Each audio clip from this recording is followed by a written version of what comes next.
कहा जाता है कि सप्ताह के 7 दिनों में गुरुवार का दिन सबसे शुभ माना गया है, क्योंकि यह दिन स्वयं भगवान विष्णु को समर्पित है। वही श्री हरि जो इस सृष्टि के पालनहार हैं, जो हर प्राणी की रक्षा करते हैं, जो धर्म के मूल और भक्ति के आधार हैं।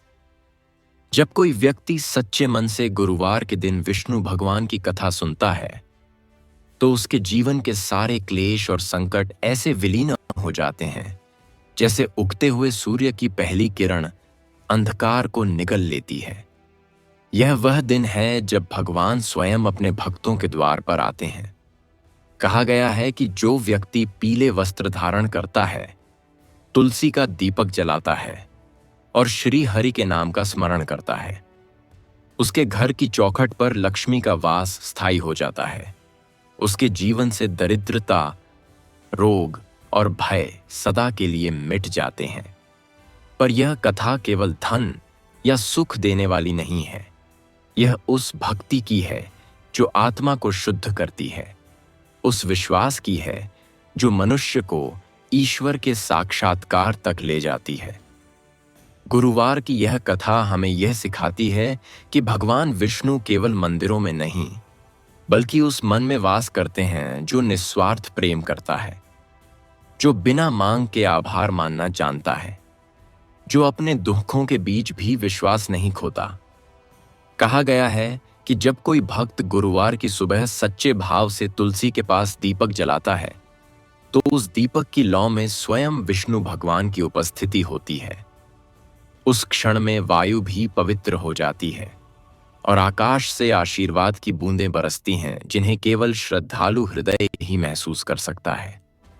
इस पवित्र दिन जो भी यह कथा सुनता है, उसके जीवन से अज्ञान का अंधकार मिट जाता है, उसके घर में शांति बस जाती है और उसके वंश पर कोई विपत्ति नहीं आती। यह दिन केवल पूजा का नहीं, यह दिन स्मरण का है, उस भगवान का जो सृष्टि में हर पल जागृत हैं, जो कभी सोते नहीं, जो हर हृदय की धड़कन में वास करते हैं। इसलिए हे श्रोता, जब तू यह कथा सुनने बैठा है, तो मन को निर्मल कर ले, सांसों को शांत कर ले और बस यही भावना रख, हे विष्णु, मैं तुझे पाने नहीं, तुझे महसूस करने आया हूं। क्योंकि जो यह कथा सच्चे मन से सुनता है, उसके जीवन में विष्णु स्वयं प्रकट होते हैं, उसके घर में दीपक स्वयं जल उठता है और उसके भाग्य की रेखाएं स्वयं बदल जाती हैं। यह कथा आरंभ है उस विश्वास की जहां भगवान और भक्त के बीच कोई दूरी नहीं रहती, जहां केवल एक सत्य रहता है, श्रद्धा में ही श्री हरि हैं। गुरुवार की पावन कथा, भक्त माधवन और श्री हरि विष्णु की कृपा। बहुत समय पहले की बात है, जब संसार में धर्म की जड़ें कमजोर होने लगी थीं। लोग भक्ति को केवल कर्मकांड समझने लगे थे और सच्चे प्रेम का अर्थ खो गया था। तब हिमालय की एक घाटी में एक साधारण व्यक्ति रहता था। उसका नाम था माधवन। वह जन्म से निर्धन था, पर हृदय से अमीर। उसकी आंखों में शांति और वाणी में नम्रता थी।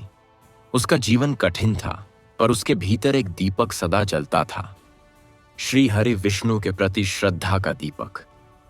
माधवन हर गुरुवार सूर्योदय से पहले उठता, नदी के शीतल जल से स्नान करता और अपने छोटे से घर के कोने में एक मिट्टी का दीपक रखता।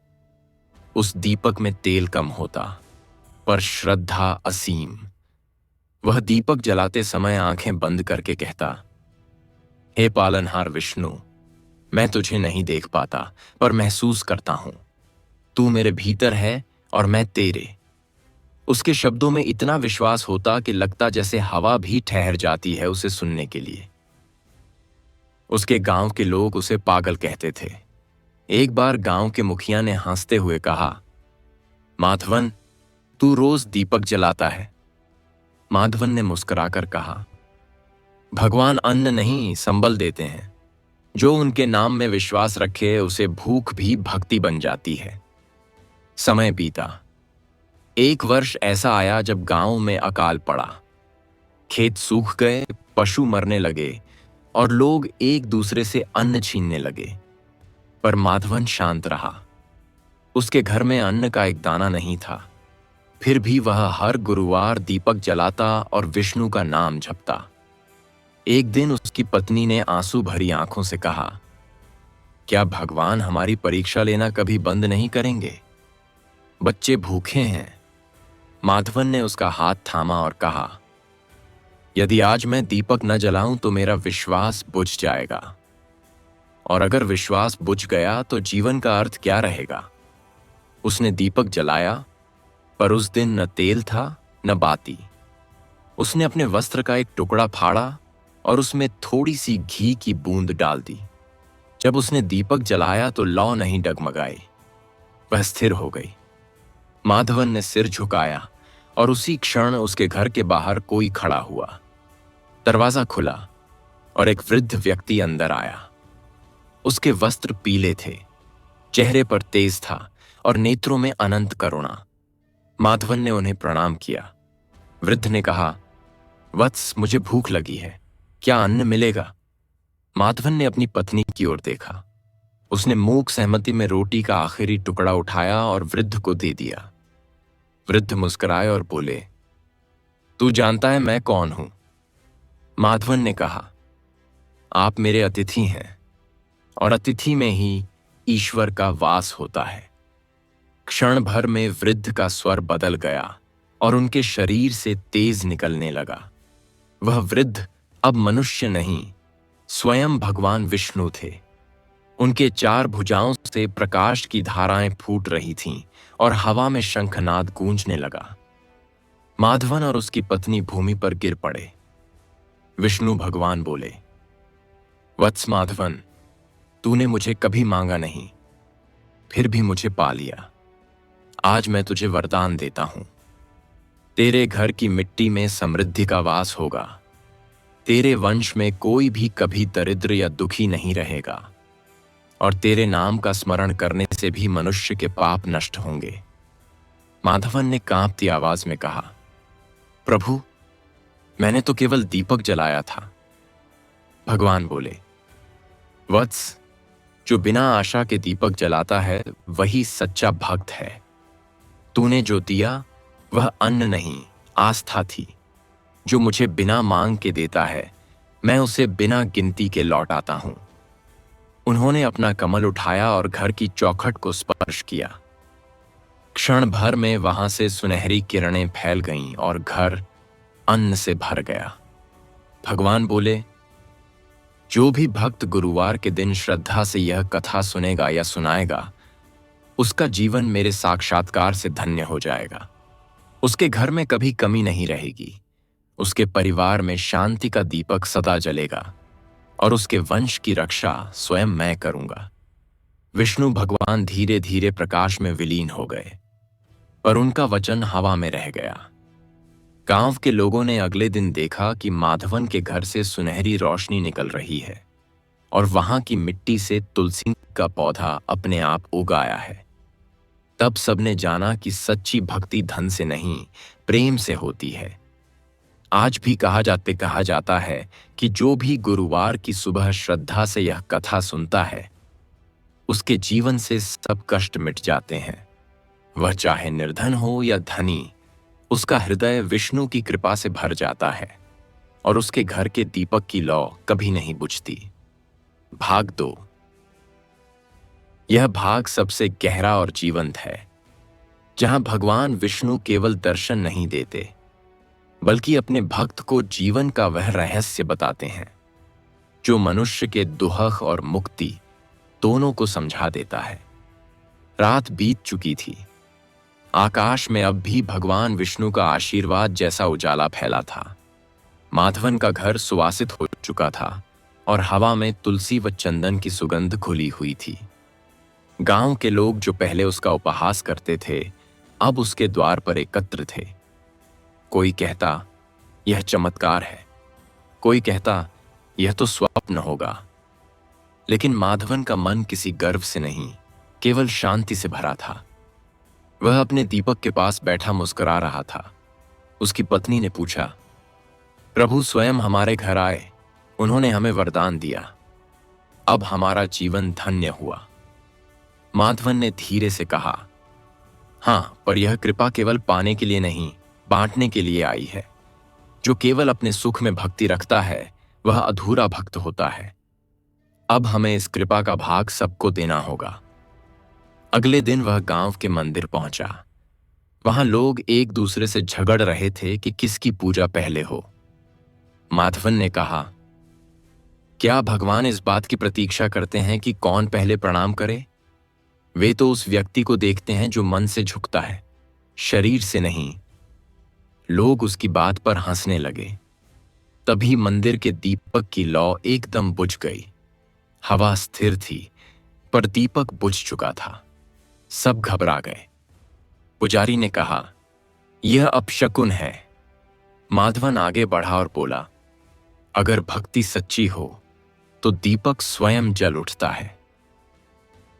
उसने आंखें बंद की और कहा, हे श्री हरि, यदि तेरी कृपा सचमुच मुझ पर हुई है तो मुझे सिद्ध न कर, अपने नाम को सिद्ध कर।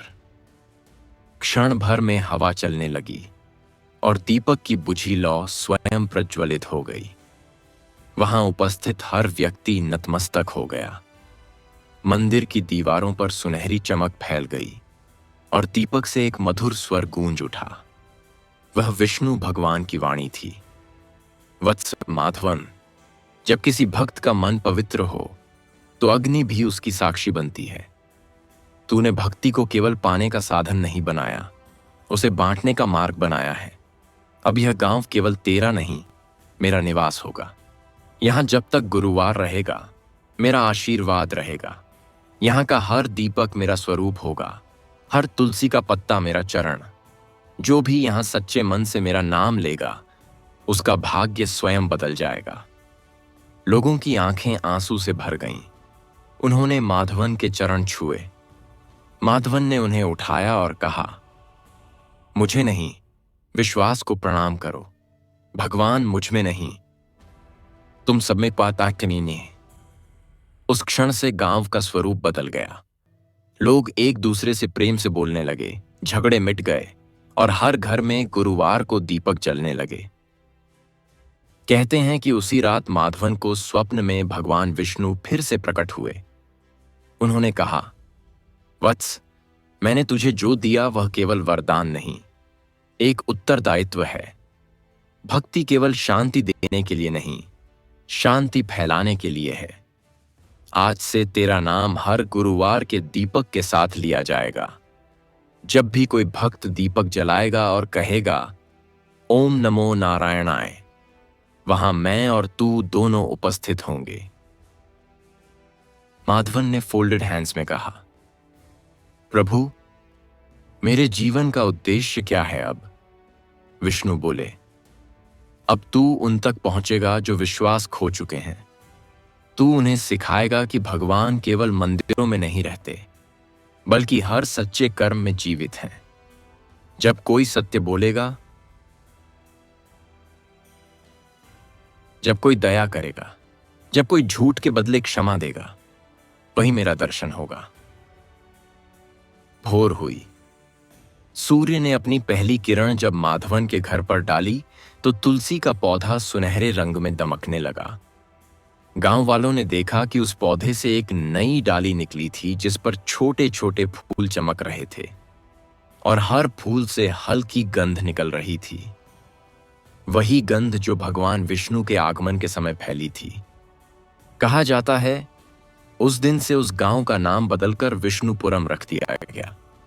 लोग कहते हैं कि जब भी कोई वहां सच्चे मन से गुरुवार को दीपक जलाता है तो हवा में वही सुनहरी किरणें फिर से झिलमिलाने लगती हैं। और आज तक यह सत्य कहा जाता है, जो गुरुवार के दिन यह कथा श्रद्धा से सुनता है, उसका मन शुद्ध हो जाता है, उसका जीवन मंगलमय बन जाता है और उसके घर से दुहक सदा के लिए चला जाता है। रात का समय था। आकाश तारों से भरा हुआ था, पर उनमें से एक तारा सबसे उज्जवल चमक रहा था। माधवन उस तारे को देख रहा था और सोच रहा था कि क्या यही वह स्थान है जहां से प्रभु ने उसे आशीर्वाद दिया था। उसकी पत्नी सो चुकी थी, पर माधवन का मन स्थिर नहीं हो रहा था। उसके भीतर एक मधुर पुकार उठ रही थी, जैसे कोई कह रहा हो, वत्स, तेरी भक्ति अधूरी नहीं पर अपूर्ण भी है। मेरे स्वरूप को जान, मेरे प्रेम को पहचान। वह घर से निकला। गांव शांति में सो रहा था, पर आकाश में एक सुनहरी लकीर बनती जा रही थी। वह लकीर नदी की दिशा में जा रही थी। माधवन बिना कुछ सोचे उस प्रकाश का पीछा करने लगा। जब वह नदी के तट पर पहुंचा तो देखा वहां तुलसी का एक पौधा था जो चांदनी में दमक रहा था। उस पौधे के चारों ओर से प्रकाश निकल रहा था और वह प्रकाश धीरे धीरे एक दिव्य रूप में बदलने लगा। वह रूप इतना विशाल था कि धरती की सीमा भी छोटी लगने लगी। सामने खड़े थे स्वयं भगवान विष्णु, न वैकुंठ के वैभव में, न सिंहासन पर बैठे हुए, बल्कि सरल, शांत और दिव्य रूप में। उनकी आंखों में अनंत प्रेम था और मुख पर करुणा का समुद्र। माधवन भूमि पर गिर पड़ा। उसके शरीर से शब्द निकल ही नहीं रहे थे। विष्णु भगवान बोले, वत्स, उठो। भक्ति में झुकना आवश्यक है, पर भय रखना आवश्यक नहीं। माधवन ने हाथ जोड़कर कहा, प्रभु, मैंने तुझे सदा महसूस किया, पर अब जब देख रहा हूं, मेरी सांस थमती जा रही है। यह सौंदर्य मेरी आंखें कैसे सहें? भगवान विष्णु मुस्कुराए, वत्स, जो आंख प्रेम से देखती है, वह ईश्वर के तेज को भी धारण कर लेती है। आज तू मुझे रूप में नहीं, सत्य में देख। क्षण भर में माधवन के चारों ओर का दृश्य बदल गया।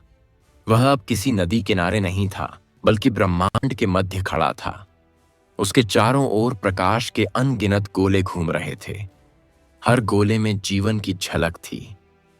कोई जन्म ले रहा था, कोई प्रेम कर रहा था, कोई भक्ति कर रहा था, कोई आंसू बहा रहा था। विष्णु भगवान बोले, देख वत्स, यही मेरा स्वरूप है। मैं केवल विष्णु नहीं, मैं हर जीव की सांस हूं। जब कोई बच्चा हंसता है, वह मैं हूं।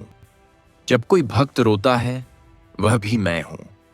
जब कोई दीपक जलता है, वह मेरा ही अंश है। और जब कोई श्रद्धा से यह कथा सुनता है, तो उसकी आत्मा में मैं स्वयं प्रकट होता हूं। माधवन के आंसू रुक नहीं रहे थे। उसने कहा, प्रभु, तो क्या आप हर उस व्यक्ति में हैं जो सच्चे मन से पुकारे? भगवान बोले, वत्स, मैं हर उस हृदय में हूं जिसमें छल नहीं है। मैं मंदिर की मूर्तियों में नहीं बंधा। मैं उस भावना में जीवित हूं जो सच्ची है। जब कोई दूसरों के लिए भलाई करता है, वहां मैं वास करता हूं। जब कोई बिना दिखावे के प्रेम करता है, वहां मैं प्रकट होता हूं। भक्ति का अर्थ पूजा नहीं, अनुभव है। माधवन की देह कांप रही थी। उसने पूछा, प्रभु, मनुष्य इतना दुख क्यों सहता है अगर आप हर जगह हैं? विष्णु भगवान ने अपना कर कमल उसके सिर पर रखा। वत्स, दुख भक्ति की ध्वनि है। जब मनुष्य दुख में भी मुझ पर विश्वास रखता है, वही क्षण उसे मुझसे जोड़ देता है। जो व्यक्ति संकट में भी दीपक जलाता है, वह अंधकार को जीत चुका होता है। वह बोले, अब मैं तुझे एक वरदान देता हूं। आज से जो भी व्यक्ति गुरुवार की सुबह श्रद्धा से यह कथा सुनेगा या सुनाएगा, मैं स्वयं उसके घर की देहरी पर वास करूंगा। जब वह सोएगा, मैं उसके स्वप्नों की रक्षा करूंगा। जब वह काम करेगा, मैं उसकी मेहनत का साथी बनूंगा। और जब उसके जीवन में कोई संकट आएगा, मैं स्वयं उसके आगे खड़ा रहूंगा। माधवन भूमि पर गिर पड़ा। उसकी आंखों में आंसू थे, पर उनमें भय नहीं था, केवल प्रेम था। आकाश में गूंज उठा, वत्स, तू अब मेरे वचन का वाहक है। जब कोई दीपक जलाएगा, वहां तू भी होगा। जब कोई भक्ति से बोलेगा, तेरी आत्मा उसकी रक्षा करेगी। यह मेरा वचन है। धीरे धीरे प्रकाश कम हुआ। माधवन ने आंखें खोलीं तो पाया कि वह फिर नदी के किनारे है, पर अब नदी का जल सुनहरी रोशनी में चमक रहा था। उसने हाथ जोड़कर कहा, प्रभु, आज मैंने जाना कि ईश्वर केवल आसमान में नहीं, हर हृदय की गहराई में है। गांव में लौटने पर जब उसने यह कथा सुनाई तो हवा में हल्की चमक तैरने लगी। लोगों ने देखा कि मंदिर के द्वार अपने आप खुल गए और दीपक अपने आप जल उठे। तब सबने जाना कि यह कोई साधारण कथा नहीं, बल्कि स्वयं विष्णु भगवान का जीवित वचन है। और आज भी कहा जाता है कि जो व्यक्ति गुरुवार की यह कथा सच्चे भाव से सुनता है, उसके घर का दीपक कभी नहीं बुझता। उसके जीवन में चाहे आंधी आए या अंधकार, उसकी आत्मा से प्रकाश झरता है, क्योंकि वहां स्वयं भगवान विष्णु का वास होता है। भोर की सुनहरी किरणें आकाश को हल्के पीले रंग में रंग रही थीं। माधवन अपने छोटे से आंगन में बैठा था। उसके सामने दीपक जल रहा था। दीपक की लौ स्थिर थी, मानो वह भी भगवान विष्णु के वचन को स्मरण कर रही हो। पिछले रात्रि का वह अनुभव उसके भीतर अब भी जीवित था। विष्णु भगवान का अनंत स्वरूप, वह प्रकाश, वह करुणा और वह मधुर वचन जो हृदय में गूंज रहा था। भक्ति अनुभव है, प्रदर्शन नहीं। गांव के लोग अब हर गुरुवार उसके घर आते, वहां तुलसी के पास दीपक जलाते और भगवान विष्णु का नाम लेते। हवा में अब शांति थी, पर उस शांति में एक नई चेतना जाग चुकी थी। जो लोग पहले केवल मंदिर में सिर झुकाते थे, अब वे एक दूसरे के प्रति करुणा दिखाने लगे थे। किसी के घर भूख होती तो सब मिलकर भोजन बांटते। कोई रोता तो सारा गांव साथ देता। माधवन कहता, यही असली पूजा है। भगवान वहीं प्रसन्न होते हैं जहां प्रेम का दीपक जलता है। एक दिन दूर के गांव से एक वृद्ध ब्राह्मण आया। उसके चेहरे पर चिंता की लकीरें थीं। उसने कहा, वत्स माधवन, मेरे गांव में लोग एक दूसरे से वैर करते हैं। कोई दया नहीं, कोई भक्ति नहीं। क्या तेरा विष्णु वहां भी शांति ला सकता है? माधवन ने मुस्कुराकर कहा, प्रभु तो वहीं प्रकट होते हैं जहां सबसे अधिक अंधकार होता है। तू मुझे अपने गांव ले चल, पर पहले यह दीपक साथ ले। उसने अपने तुलसी के पास चल रहे दीपक को दोनों हथेलियों में उठाया और बोला, हे श्री हरि, यह लौ तेरी उपस्थिति है। जहां जाएगी वहां तेरा वचन भी जाएगा। ब्राह्मण ने देखा कि वह लौ हवा में भी नहीं बुझी। दोनों उस दीपक को लेकर अगले गांव पहुंचे। वहां झगड़े, तकरार और ईर्ष्या का वातावरण था। लोग धन के लिए भाई से, भूमि के लिए मित्र से लड़ रहे थे। माधवन ने सबको बुलाया और कहा, तुम लोग विष्णु की पूजा करते हो, पर एक दूसरे से घृणा रखते हो।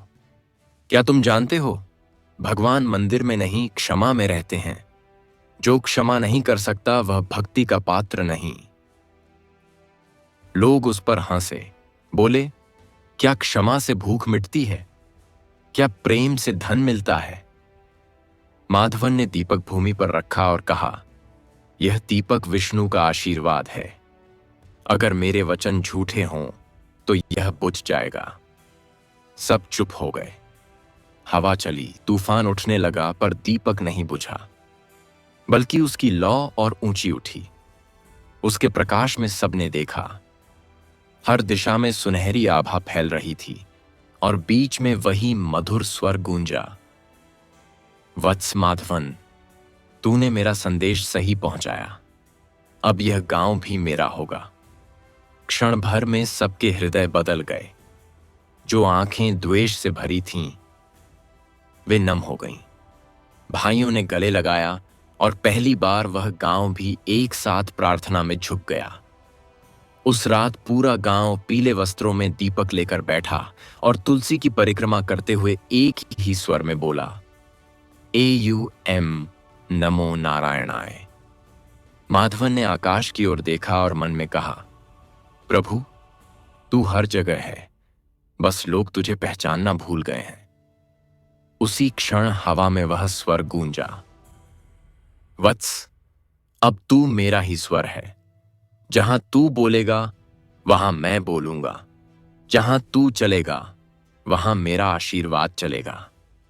अगली सुबह जब सूरज उगा तो पूरा गांव सुनहरे प्रकाश में नहाया हुआ था।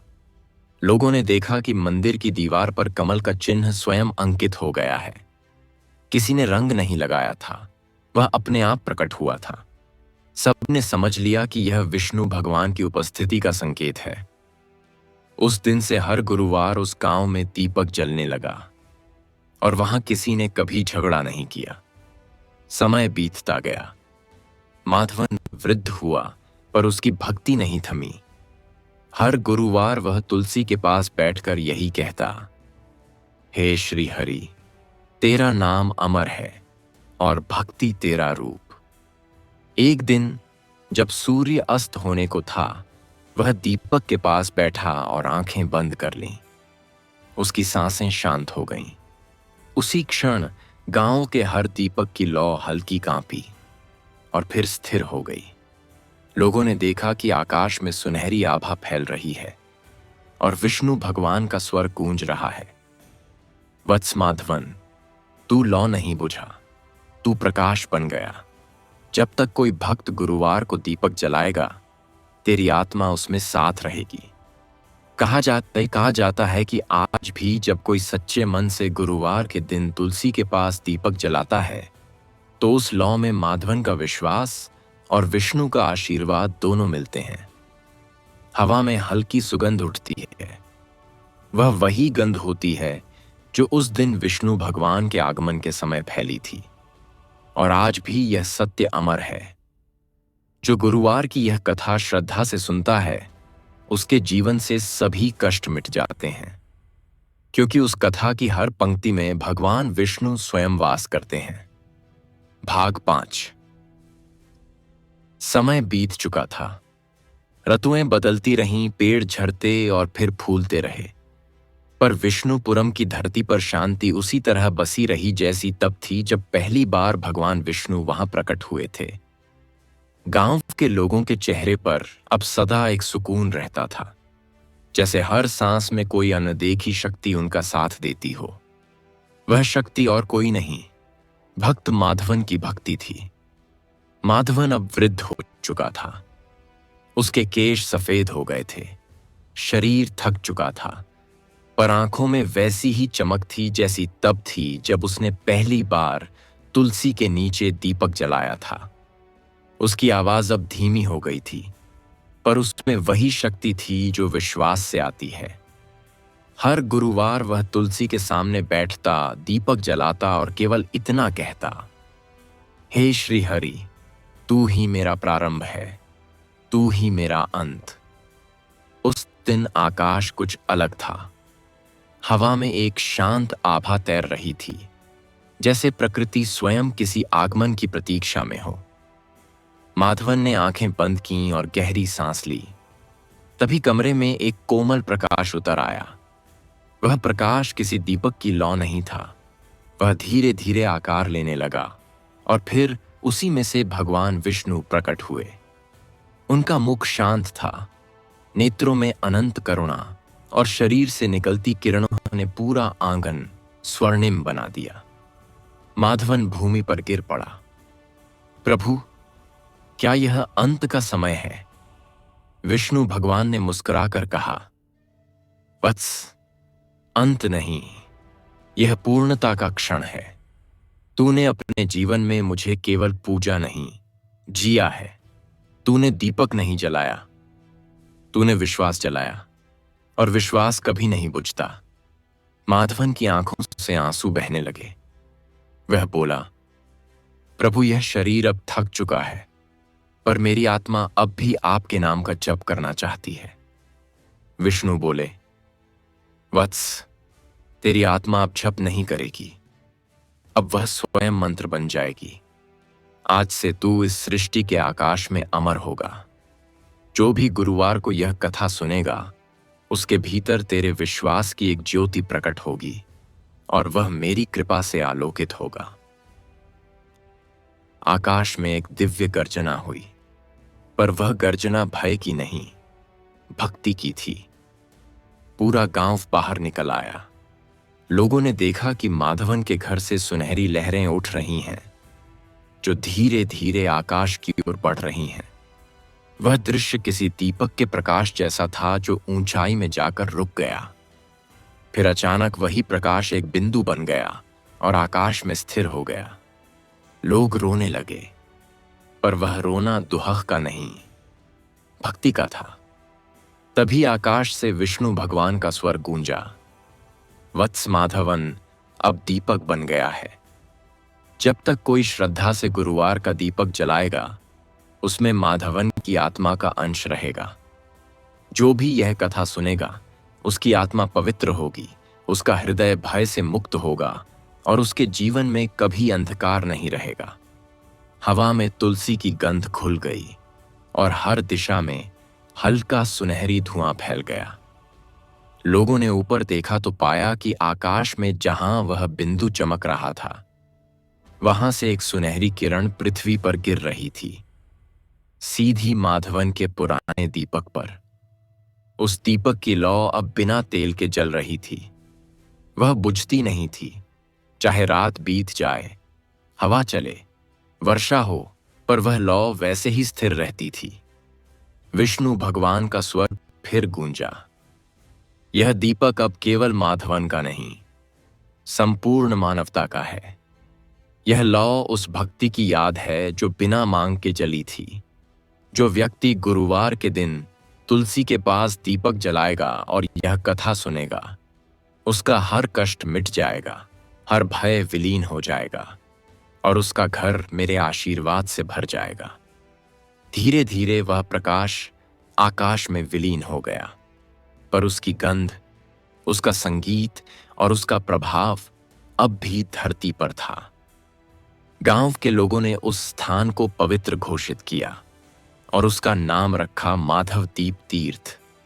आज भी जब किसी के घर में दुहक आता है, लोग वहां जाकर दीपक जलाते हैं, कहते हैं, हे श्रीहरि, जैसे तूने माधवन को अपना बना लिया, वैसे हमें भी अपने स्नेह से बांध ले।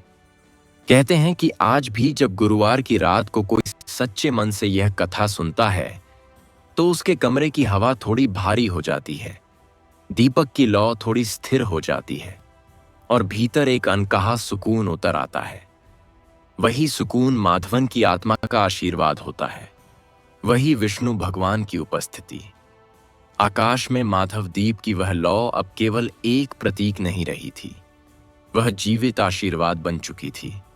विष्णुपुरम के लोग जब भोर में उठते तो उन्हें लगता मानो पूरा गांव किसी अनदेखे करुण प्रकाश से नहाया हुआ है। कोई क्रोध नहीं करता था, कोई झूठ नहीं बोलता था, और जो भी उस दीपक को देखता था उसके हृदय में एक अजीब सी शांति उतर आती थी। धीरे धीरे दूर दूर के लोग भी वहां आने लगे। वे घंटों तक उस प्रकाश को निहारते रहते और महसूस करते कि मानो कोई उन्हें भीतर से पुकार रहा हो। एक रात जब पूरा गांव उस दीपक के चारों ओर एकत्र था, तब आकाश में एक हल्की सुनहरी लहर उठी। वह लहर बढ़ती गई, फैलती गई और देखते ही देखते आकाश स्वयं चमकने लगा। हर कोई चुप था, हवा तक रुक गई थी। फिर उसी आकाशीय प्रकाश से भगवान विष्णु का रूप प्रकट हुआ, शांत, गंभीर, करुणा से भरा। उनकी उपस्थिति से ही धरती पर तुलसी की पत्तियां झुक गईं और दीपक की लौ और ऊंची उठी। भगवान विष्णु बोले, वत्स माधवन की आत्मा अब मेरे भीतर विलीन है। यह दीपक अब उसकी नहीं, मेरी श्वास है। यह वही ज्योति है जो तब तक जलेगी जब तक कोई मनुष्य श्रद्धा रखेगा। आज मैं यह वचन देता हूं कि यह प्रकाश केवल इस गांव का नहीं रहेगा, यह संपूर्ण धरती का आशीर्वाद बनेगा। उनकी आवाज में ऐसा सामर्थ्य था कि जैसे सृष्टि स्वयं सुन रही हो। क्षण भर में आकाश की सारी दिशा स्वर्णिम हो गई। लोग ऊपर देखने लगे और देखा कि भगवान विष्णु के हाथ से एक किरण निकली। वह ऊपर उठती गई और फिर शब्दों में बदलने लगी। किसी ने पहले ऐसा दृश्य नहीं देखा था। वह प्रकाशमय लिपि थी जो किसी ध्वनि से नहीं बल्कि भावना से पढ़ी जा सकती थी। हर किसी ने उसे अपने हृदय में सुना। जहां विश्वास होगा वहां मैं रहूंगा, जहां दीपक जलेगा वहां माधवन की आत्मा बोलेगी, और जो भी सच्चे मन से यह कथा सुनेगा उसका जीवन अंधकार से मुक्त होगा। लोगों के आंसू बहने लगे। गांव की वृद्धा ने कहा, प्रभु, क्या यह दीपक सदा रहेगा? विष्णु भगवान ने मुस्कुराकर कहा, वत्स, जब तक मनुष्य का हृदय प्रेम से भरा रहेगा तब तक यह दीपक जीवित रहेगा। अगर कोई इसे जलाने वाला नहीं भी होगा, तब भी जब कोई दुखी प्राणी मुझसे पुकार करेगा, यह दीपक अपने आप जल उठेगा। यह कहते ही भगवान विष्णु का रूप धीरे धीरे प्रकाश में विलीन होने लगा, पर उनका स्वर हवा में गूंजता रहा। वह स्वर किसी श्लोक की तरह पवित्र था, पर उसमें कोई भाषा नहीं थी, केवल अनुभूति थी। पूरा आकाश उस ध्वनि से भर गया और लोगों ने देखा कि आकाश के बीच एक रेखा चमक रही है। वह रेखा शब्द नहीं थी, बल्कि वचन था, और वह वचन अब सृष्टि के प्रत्येक तत्व में अंकित हो चुका था। उस रात जब सब अपने घर लौटे तो उन्होंने पाया कि उनके घरों के दीपक बिना तेल के भी जल रहे हैं। किसी ने उन्हें छुआ नहीं था, पर वे प्रज्वलित थे। बच्चों ने कहा, बापू, क्या यह चमत्कार है? और बुजुर्गों ने उत्तर दिया, यह चमत्कार नहीं, यह विष्णु का वचन है। जब भक्ति सत्य होती है तब चमत्कार स्वयं घटित होता है। समय आगे बढ़ता गया, पीढ़ियां बदलती गईं, पर वह दीपक आज भी जल रहा है। कहा जाता है कि जब कोई व्यक्ति जीवन के कठिन समय में यह कथा श्रद्धा से सुनता है तो उसके घर के दीपक की लौ हल्की कांपती है, और उस कांपती लौ में एक अनदेखा आशीर्वाद छिपा होता है। वही माधवन की आत्मा का स्पर्श होता है, वही विष्णु भगवान की कृपा की याद। क्योंकि उस दिन भगवान विष्णु ने स्वयं कहा था, भक्ति केवल पूजन नहीं, यह समय से परे एक वचन है। जब कोई श्रद्धा रखेगा तब तक मैं उसके साथ रहूंगा। रात की शांति में वह प्रकाश अब स्थिर हो चुका था।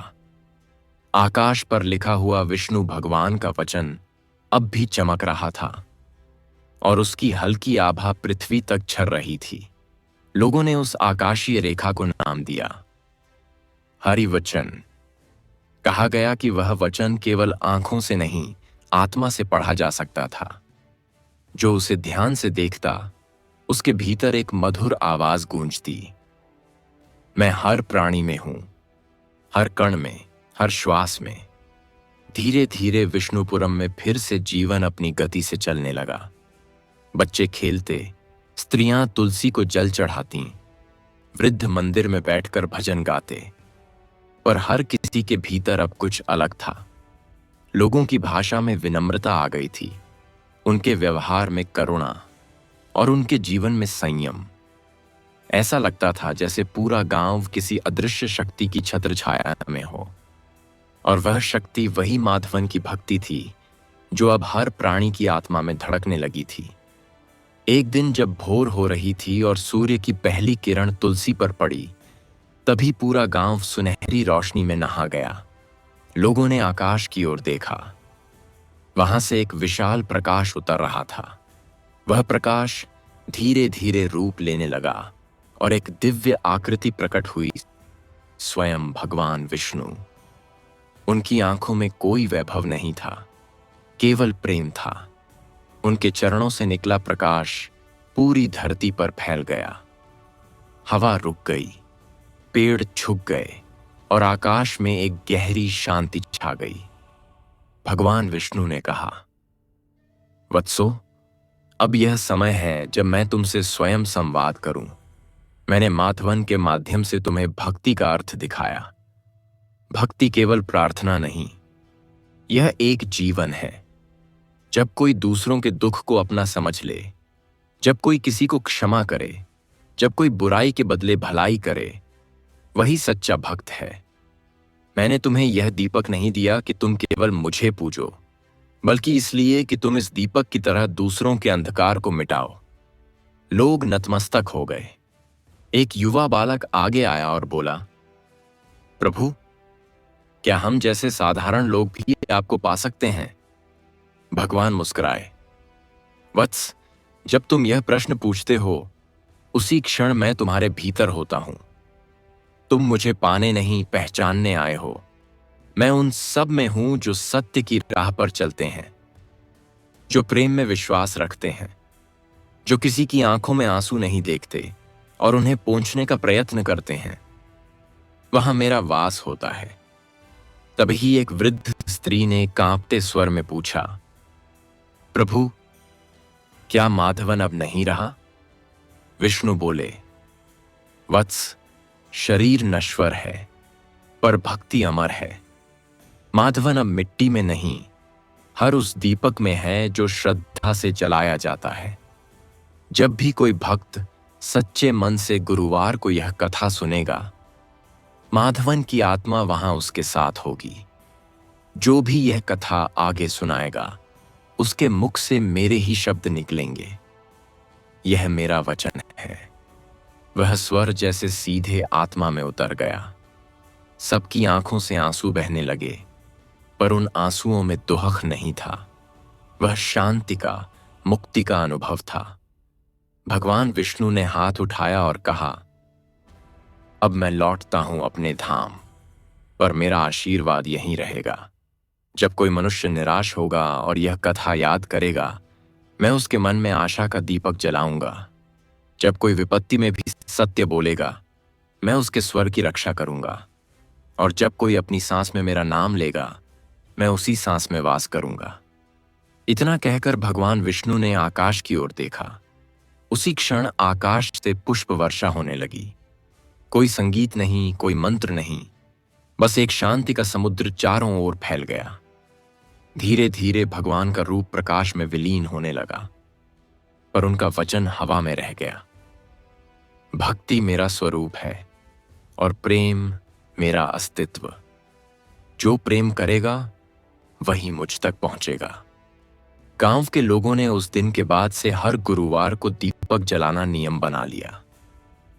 उन्होंने मंदिर में एक शिला स्थापित की जिस पर अंकित था, यह वह भूमि है जहां विष्णु ने स्वयं कहा था, प्रेम ही धर्म है। और तब से यह परंपरा युगों से चलती आ रही है।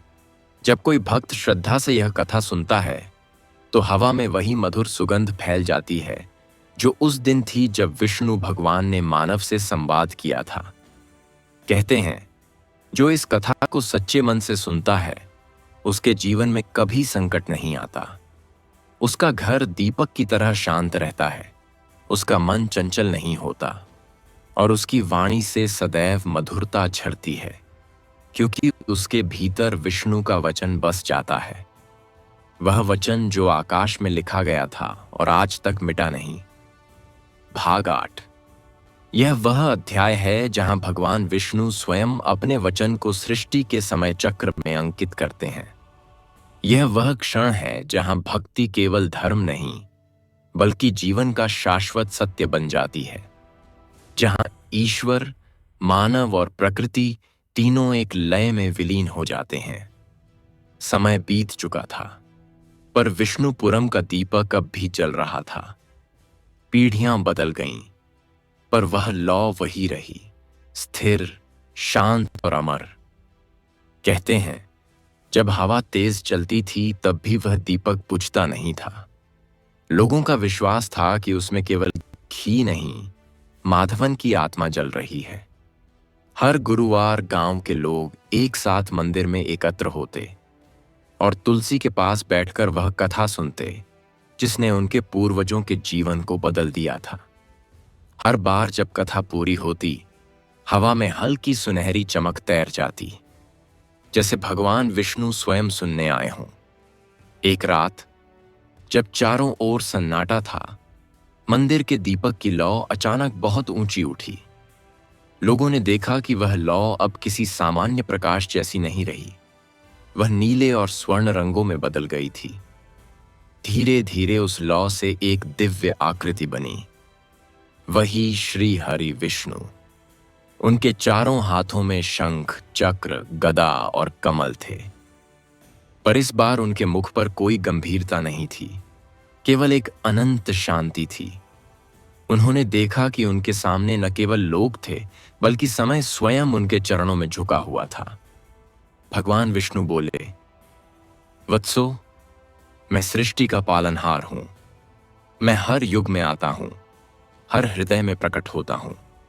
पर यह कथा केवल एक घटना नहीं, यह एक सूत्र है। आज मैं इसे काल के चक्र में अंकित करने आया हूं, ताकि जब कोई युग बदले, जब कोई धर्म भूल जाए, जब कोई विश्वास खो दे, तब यह कथा उसे याद दिलाए कि सत्य अमर है और प्रेम अजेय। आज यह कथा समय से परे जाएगी। उनकी आवाज से धरती कांप उठी। आकाश लाल सुनहरी हो गया, नदियों का जल रुक गया और वृक्षों की पत्तियां स्थिर हो गईं। विष्णु भगवान ने अपना चक्र उठाया। वह धीरे धीरे घूमने लगा और उसमें से प्रकाश की किरणें निकलकर चारों दिशाओं में फैलने लगीं। उस प्रकाश से समय स्वयं उजागर हुआ। लोगों ने देखा कि हर युग, सत्य युग, त्रेता युग, द्वापर और कलयुग, उस चक्र की ज्योति में दिखाई दे रहा था। हर युग में लोग अलग थे, पर दीपक वही था, भक्ति वही थी, कथा वही थी। भगवान बोले, देखो, यह चक्र समय का है। हर युग में मनुष्य का स्वरूप बदलेगा, उसका आचरण बदलेगा, पर जब तक यह कथा रहेगी, तब तक मेरा वचन जीवित रहेगा। जो भी यह कथा सुनेगा, चाहे किसी भी युग में जन्मा हो, उसका दुहक मिट जाएगा, उसकी आत्मा शुद्ध होगी और उसका घर मेरी कृपा से भरा रहेगा। यह कथा भक्ति का अनंत बीज है, जो हर युग में नया वृक्ष बनेगा। उनके हाथों से एक कमल निकला जो आकाश में फैल गया। कमल की पंखुड़ियां खुलीं तो उसमें से दिव्य ध्वनि निकली। कोई भाषा नहीं, केवल अनुभूति। उस ध्वनि ने सबके हृदय में एक ही वाक्य अंकित कर दिया, प्रेम ही धर्म है, क्षमा ही साधना है और भक्ति ही मुक्ति है। वह वाक्य सुनते ही लोगों की आंखों से आंसू बह निकले। हर किसी को लगा जैसे उनका हृदय किसी भार से मुक्त हो गया हो। भगवान विष्णु बोले, वत्सोई, यह कथा अब मेरी नहीं, तुम्हारी है। अब यह लौ तुम्हारे हृदयों में जलेगी। जब कोई अन्याय देखे और मौन रहे, वहां अंधकार होगा, पर जब कोई सत्य बोले, चाहे अकेला क्यों ना हो, वहां यह दीपक जल उठेगा। जब कोई किसी को क्षमा करेगा, वहां यह कथा जीवित होगी, और जब कोई बिना स्वार्थ के प्रेम करेगा, वहां मैं स्वयं उपस्थित रहूंगा। आकाश में अब चारों ओर सुनहरी किरणें घूम रही थीं। विष्णु भगवान ने कहा, अब यह कथा केवल शब्दों में नहीं रहेगी, यह तत्व में रहेगी। जब अग्नि जलेगी, उसमें मेरी उपस्थिति होगी। जब जल बहेगा, उसमें माधवन की आत्मा होगी। जब वायु चलेगी, उसमें यह कथा बहेगी। और जब पृथ्वी पर कोई दीपक जलेगा, चाहे कितना ही छोटा क्यों ना हो, उसमें यह भक्ति की लौ जीवित रहेगी। तब गांव की एक छोटी बालिका आगे बढ़ी। उसकी आंखों में मासूमियत थी। उसने पूछा, प्रभु, अगर कोई यह कथा भूल जाए तो? विष्णु मुस्कुराए, वत्से, यह कथा भूलने के लिए नहीं बनी। यह तो हर प्राणी की सांस में बसी है। जब कोई बच्चा रोकर पहली बार सांस लेता है, तब उसकी सांस में नारायण का उच्चारण होता है। भले लोग इसे सुन न पाएं, पर ब्रह्मांड सुनता है। इसलिए यह कथा कभी खो नहीं सकती, क्योंकि यह सृष्टि की धड़कन है। यह कहते ही विष्णु भगवान ने अपनी हथेली आकाश की ओर उठाई। उनकी हथेली से एक प्रकाश उठा जो धीरे धीरे पृथ्वी को छूने लगा। जहां जहां वह प्रकाश गया, वहां शांति फैल गई। लोगों ने देखा कि उनके खेतों में हरियाली लौट आई, उनके घरों में दिए अपने आप जल उठे और उनके हृदयों में एक अनकहा सुकून उतर आया। वह प्रकाश कुछ देर तक घूमता रहा, फिर आकाश में विलीन हो गया। पर उस क्षण के बाद से कोई भी दीपक फिर बिना भावना के नहीं जल सका। हर लौ में अब विष्णु का वचन था, हर रोशनी में माधवन की आत्मा का अंश। भगवान विष्णु ने धीरे से कहा, अब यह कथा पूर्ण नहीं, शाश्वत हो गई है। अब यह समय के अंत तक जीवित रहेगी। जब कोई निराश होकर भी विश्वास रखेगा, वह मेरी भक्ति करेगा। जब कोई रोते हुए भी दूसरों को हंसाने का प्रयत्न करेगा, वह माधवन की राह चलेगा। और जब कोई इस कथा को आगे सुनाएगा, तो उसका स्वर मेरा स्वर होगा। इतना कहकर विष्णु भगवान का रूप धीरे धीरे आकाश में विलीन हो गया। लोगों ने देखा कि जहां वे खड़े थे, वहां एक स्वर्ण कमल खिल गया। उस कमल की पंखुड़ियों पर ओस की बूंदें थीं, जो प्रकाश में मोती जैसी चमक रही थीं। वह दृश्य इतना दिव्य था कि किसी ने कुछ नहीं कहा। सब बस मौन खड़े रहे, क्योंकि उस क्षण उन्होंने समझ लिया था, भक्ति शब्दों में नहीं, मौन में बसती है। आज भी कहा जाता है, जो भी गुरुवार की यह कथा सच्चे मन से सुनता है, उसके जीवन का भाग्य फिर कभी अंधकारमय नहीं रहता। उसके घर में चाहे एक दीपक ही क्यों ना हो, वह दीपक कभी नहीं बुझता, क्योंकि उसमें विष्णु भगवान का आशीर्वाद और माधवन की आत्मा एक साथ जलती है। भाग 9। यह वह अध्याय है जहां इस कथा का प्रभाव समय की सीमाओं से आगे बढ़ जाता है, जहां माधवन की आत्मा अब केवल एक स्मृति नहीं रहती, बल्कि हर युग में किसी न किसी रूप में लौटती है।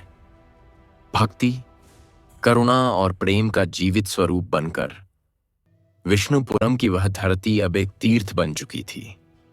वहां के हर पत्थर, हर वृक्ष, हर कण में माधवन की उपस्थिति थी।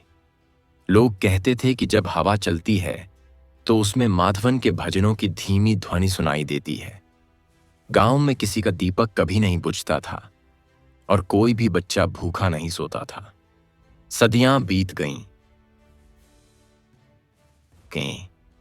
पर यह कथा जीवित रही।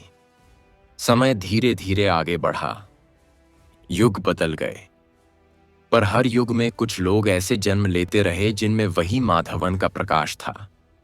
कभी वह किसी साधारण किसान के रूप में आता, जो अपनी फसल का आधा भाग गरीबों को दे देता। कभी वह किसी स्त्री के रूप में जन्म लेता, जो बिना किसी नाम या प्रतिफल के दूसरों की सेवा करती। कभी वह किसी बालक के रूप में, जो मंदिर में बैठकर केवल यही कहता, प्रेम ही ईश्वर है। कोई उसे पहचान नहीं पाता, क्योंकि वह नाम नहीं चाहता था। माधवन का स्वरूप अब शरीर में नहीं था, वह हया के हर सच्चे कर्म में था। जहां कोई भूखे को भोजन देता, वहां माधवन होता। जहां कोई रोते हुए को सांत्वना देता, वहां उसका स्पर्श होता। जहां कोई गुरुवार को दीपक जलाकर प्रार्थना करता, वहां उसकी आत्मा मुस्कुराती।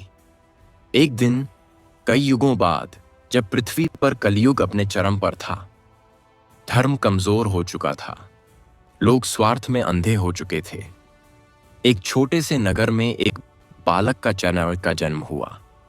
उसका नाम था नारायण दास। उसकी मां ने उसे जन्म के समय देखा तो कमरे में तुलसी की गंध फैली थी और दीपक अपने आप जल उठा था।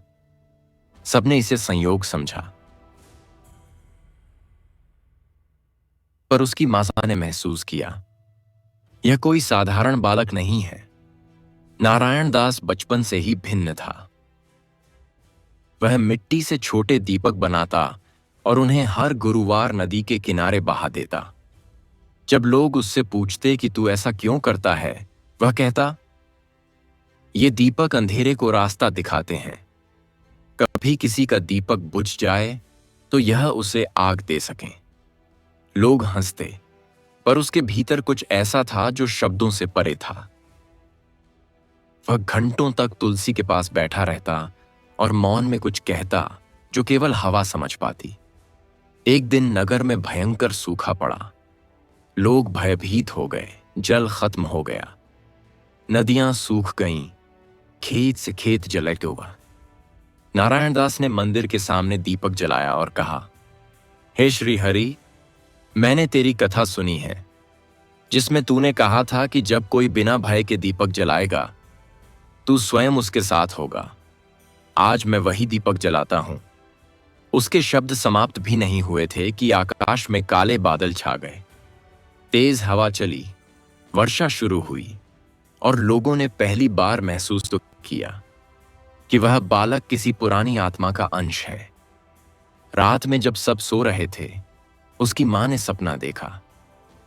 एक स्वर्ण कमल खुला है, उसमें भगवान विष्णु बैठे हैं और उनके चरणों के पास वही माधवन खड़ा है। भगवान बोले, यह नारायण दास वही है जो कभी माधवन था। हर युग में जब भक्ति कमजोर होगी, जब लोग दीपक जलाना भूल जाएंगे, जब मनुष्य केवल मांगना सीखेगा और देना भूल जाएगा, तब मैं माधवन की आत्मा को पृथ्वी पर भेजूंगा। क्योंकि जब तक विश्वास रहेगा, तब तक यह कथा अधूरी नहीं होगी। अगली सुबह जब सूर्य उगा, लोगों ने देखा कि मंदिर की दीवार पर फिर से सुनहरी लिपि चमक रही है। वही वचन जो युगों पहले आकाश में लिखा गया था, भक्ति कभी मरती नहीं, वह बस रूप बदलती है। नारायण दास बड़ा हुआ और उसने फिर वही परंपरा शुरू की। हर गुरुवार गांव में दीपक जलाता, कथा सुनाता और कहता, जो यह कथा सुनता है वह मुझसे नहीं, विष्णु से जुड़ता है। जो इसे सुनाता है वह स्वयं भक्ति बन जाता है। उसकी आवाज में वही माधवन का स्वर था। वह शब्द नहीं बोलता था, अनुभव करवाता था। लोग उसके पास आते और कहते, तेरी आंखों में वही प्रकाश है जो माधवन के दीपक में था। वह मुस्कुराकर कहता, माधवन मैं नहीं, तुम सब में है। उसके जीवन के अंतिम दिन जब वह तुलसी के पास बैठा था, आकाश से हल्की वर्षा होने लगी।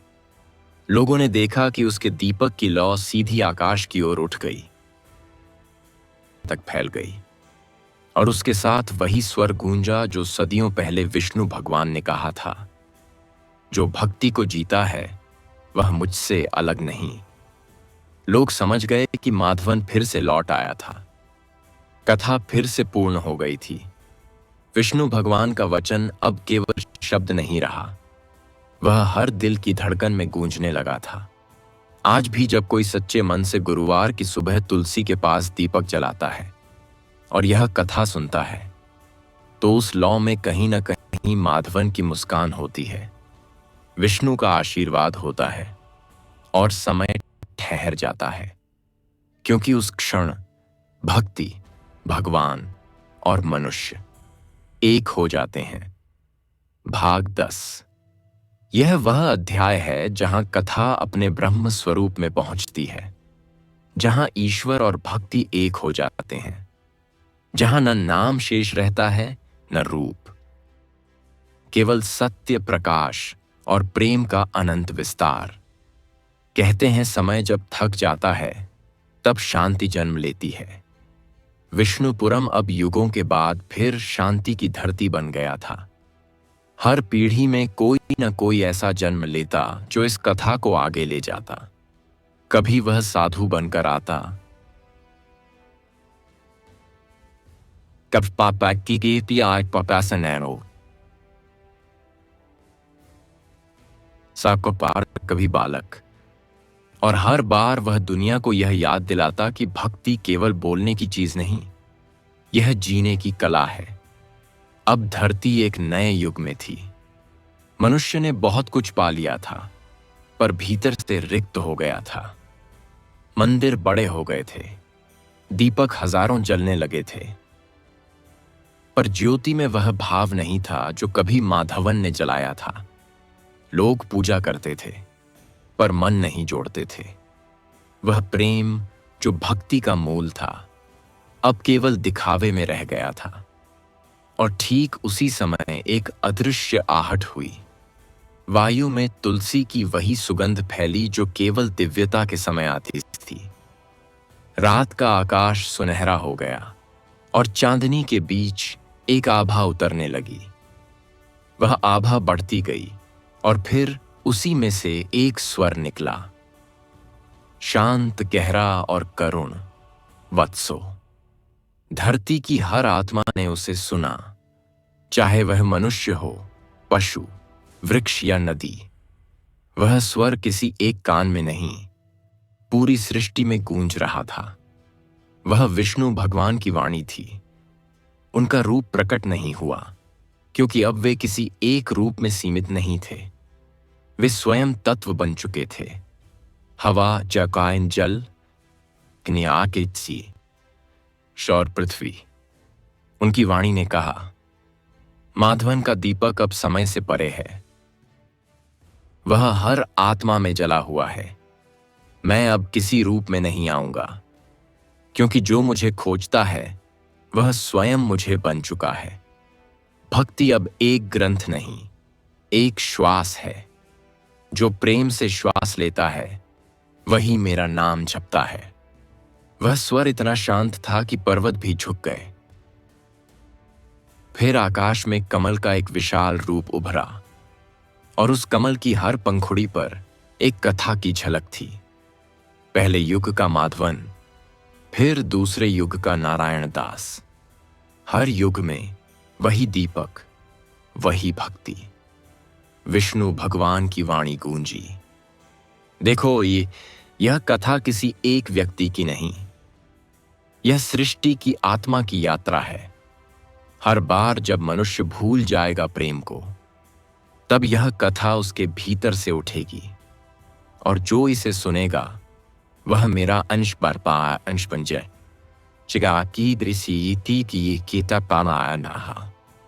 उस क्षण पूरा आकाश प्रकाश से भर गया।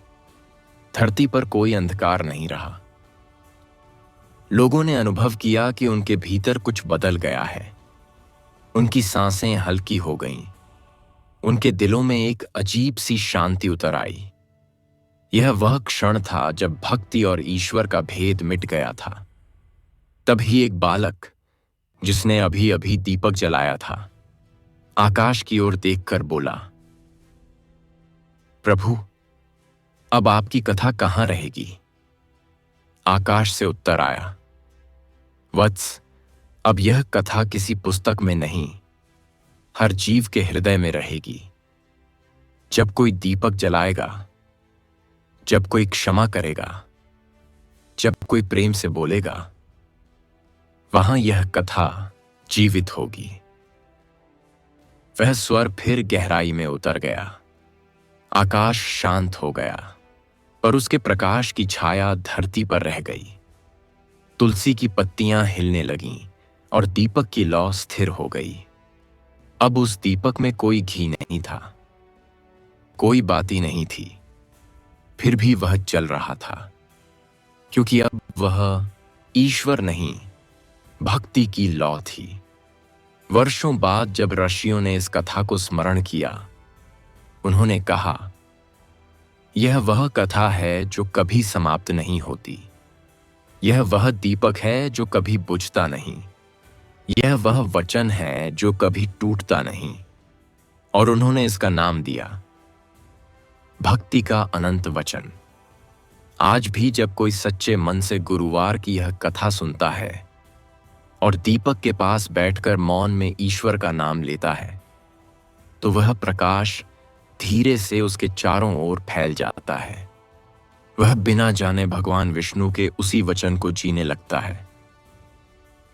उसका मन शांत होता है, दुहक दूर होते हैं, और उसके जीवन में ऐसी स्थिरता आ जाती है जैसी केवल दिव्यता में होती है। क्योंकि अब यह कथा केवल सुनने की नहीं रही, यह कथा अब जीने की बन चुकी है। भक्ति अब कोई भावना नहीं, यह स्वयं भगवान विष्णु का श्वास है, जो हर उस हृदय में बहती है जो सच्चे मन से प्रेम करता है। और यही इस कथा का अंतिम सत्य है। जब मनुष्य प्रेम में स्थिर हो जाए, तो वही उसका विष्णु बन जाता है। भाग 11। यह वह अध्याय है जहां कथा अब समय से परे पहुंचती है, जहां भगवान विष्णु स्वयं मानवता के भीतर उतरते हैं और बताते हैं कि उनका असली धाम कहीं ऊपर नहीं, बल्कि उस हृदय में है जो प्रेम से भरा है। समय का प्रवाह शांत था। विष्णुपुरम अब केवल एक स्थान नहीं रहा था, वह एक भावना बन गया था। आशीषी अबा कहा। एक आशीर्वाद जो हर उस जगह तक पहुंचता था जहां कोई दीपक श्रद्धा से जलता था। लोग कहते थे कि अब माधवन की कथा केवल पुरानी कहानी नहीं, बल्कि सृष्टि की सांस बन चुकी है। हर नदी जब बहती तो उसकी लहरों में AUM नमो नारायणाय का स्वर सुनाई देता। हर वृक्ष जब झूमता तो उसकी पत्तियों में भक्ति की गंध होती। धीरे धीरे एक नया युग आया। लोग अब बड़े नगरों में बस चुके थे। उनके घरों में बिजली थी, पर भीतर की रोशनी बुझ रही थी। मनुष्य ने साधन बना लिए, पर संतोष खो दिया। वह दौड़ता था, पर दिशा भूल चुका था। मंदिर अब भी थे, पर उनमें मौन था, क्योंकि श्रद्धा अब शब्द बन चुकी थी, अनुभव नहीं। ऐसे ही समय में एक रात कुछ अद्भुत घटा। एक युवक अपने घर की छत पर बैठा था। उसका नाम था अद्वैत। उसकी आंखों में बेचैनी थी। वह जीवन के अर्थ को ढूंढ रहा था। उसे धन मिला, सम्मान मिला, पर मन का सुकून नहीं मिला। वह आकाश की ओर देखकर बोला, हे ईश्वर, क्या तू सच में है, या हम सब केवल एक कहानी के पात्र हैं? आकाश में हल्की हवा चली। फिर एक मंद प्रकाश उसके सामने प्रकट हुआ।